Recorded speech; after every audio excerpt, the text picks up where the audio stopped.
she doesn't have a plan. She copied Biden's plan, and it's like 4 sentences, like run, spot, run. 4 sentences that are just, oh, we'll try and lower taxes.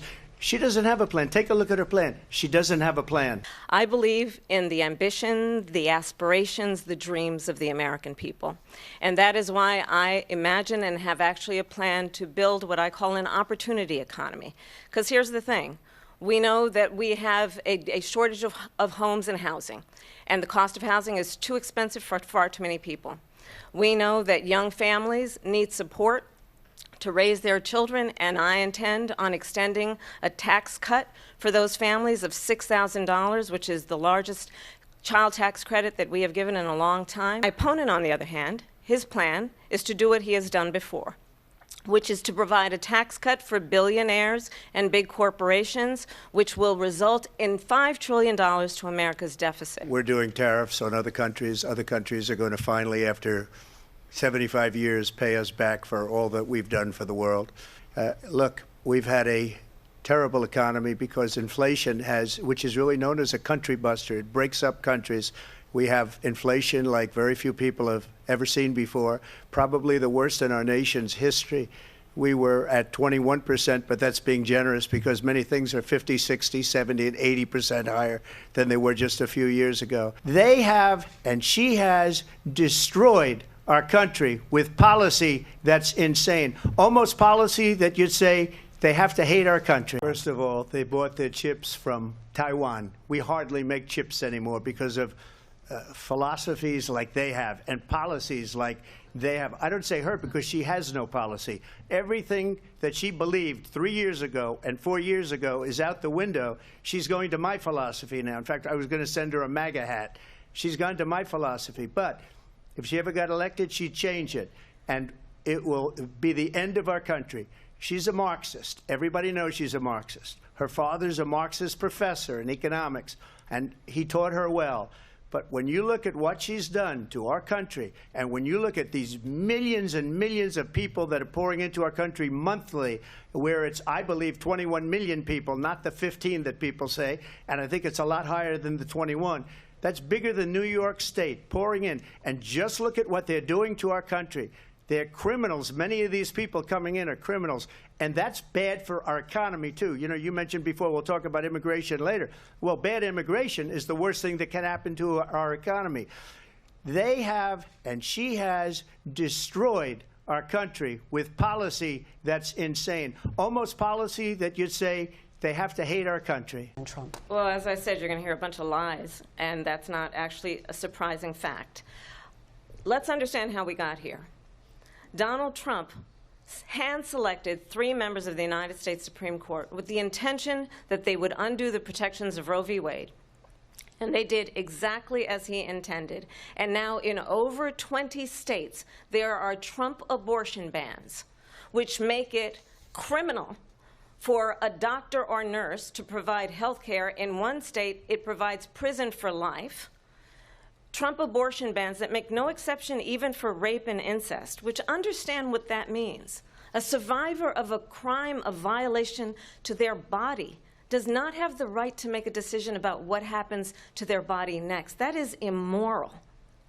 And one does not have to abandon their faith or deeply held beliefs to agree. The government, and Donald Trump certainly, should not be telling a woman what to do with her body. I have talked with women around our country. You want to talk about this is what people wanted?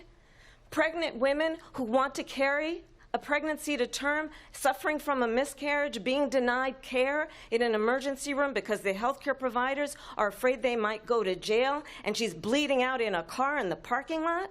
She didn't want that. Her husband didn't want that. A 12 or 13-year-old survivor of incest being forced to carry a pregnancy to term. They don't want that.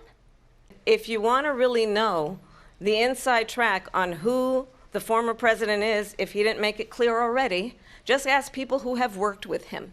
His former chief of staff, a 4-star general, has said he has contempt for the Constitution of the United States. His former national security advisor has said he is dangerous and unfit.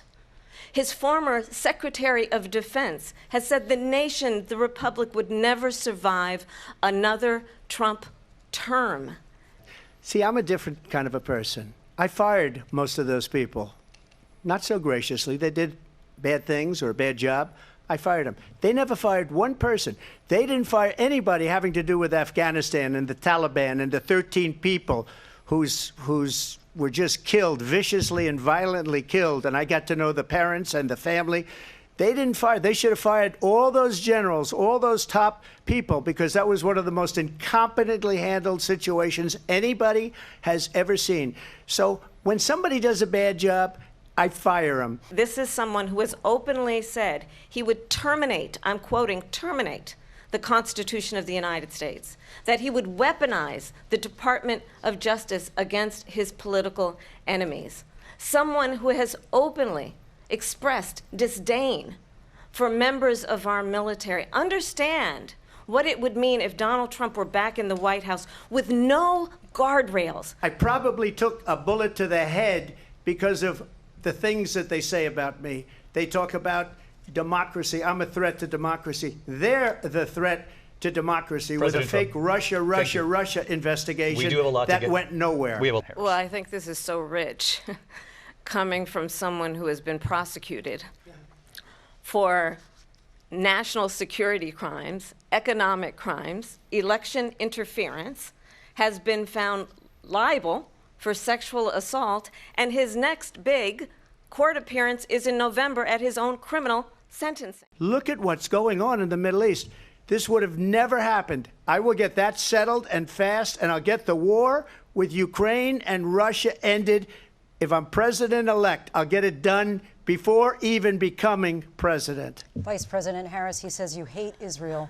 That's absolutely not true. I have my entire career and life supported Israel and the Israeli people. He knows that.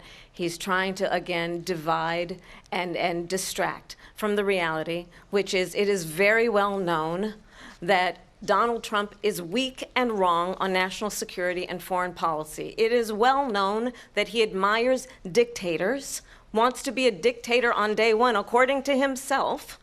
It is well known that he said of Putin that he can do whatever the hell he wants and go into Ukraine.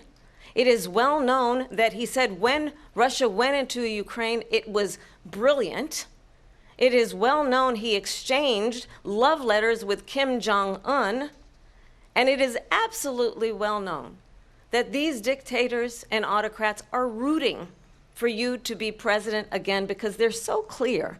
They can manipulate you with flattery and favors. And that is why so many military leaders who you have worked with have told me you are a disgrace.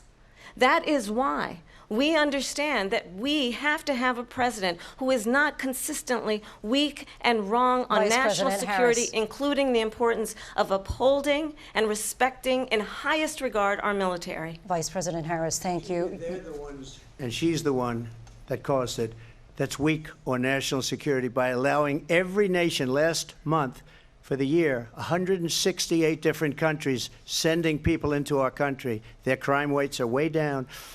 Putin endorsed her last week, said, I hope she wins. And I think he meant it, because what he's gotten away with is absolutely incredible. It wouldn't have happened with me. The leaders of other countries think that they're weak and incompetent, and they are. They're grossly incompetent. And I just ask one question. Why does Biden go in and kill the Keystone Pipeline and approve the single biggest deal that Russia's ever made, Nord Stream 2, the biggest pipeline anywhere in the world going to Germany and all over Europe? Because they're weak and they're ineffective.